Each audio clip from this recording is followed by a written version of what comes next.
वफाकी वज़ीर इत्तलात अता तारर ने कहा है कि सिडनी फायरिंग वाक़े पर डिसइंफॉर्मेशन फैलाई गई। वाक़े के फौरी बाद भारतीय चैनल्स और सोशल मीडिया ने पाकिस्तान पर बेबुनियाद इल्ज़ाम लगा दिया। बगैर शवाहिद और तस्दीक के पाकिस्तान के खिलाफ प्रोपेगेंडा किया गया और पाकिस्तान से जोड़ने की कोशिश की गई।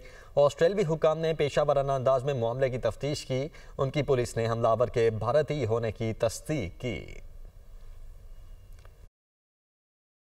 Such a false campaign is run against Pakistan, and as I said, there is not even a shred of evidence, not even any reliable source which can back this information that one of the attackers was from Pakistan. And this campaign was run deliberately, a misinformation campaign. But it saddens me that very well-reputed media outlets actually fell prey to this disinformation campaign. The Indian police yesterday issued a press release stating that one of the attackers was from Telangana, Hyderabad, belonging to India. And just a few moments ago, it has been confirmed that his passport was issued by the Indian embassy in Sydney. And in fact, he traveled to Philippines on that Indian passport as confirmed by the Philippines authorities.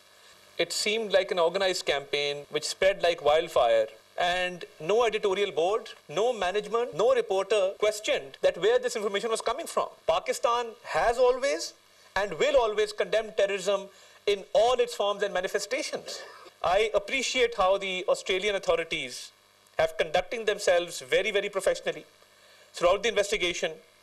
Despite this vicious campaign which was run all over the international media, they did not cast any aspersions in this regard, and they actually waited for this information to be verified. India supports terrorism in Pakistan. Time and time again, the DG ISPR, myself, we've placed evidence before you that the terrorism incidents taking place in Balochistan, the incident of terrorism taking place in Khyber Pakhtunkhwa, they have Indian funding, Indian backing. Most of the Indian outlets who aired this news without verification, they had no right to do this because their country is supporting terrorism and we are fighting terrorism. That's the difference between India and Pakistan.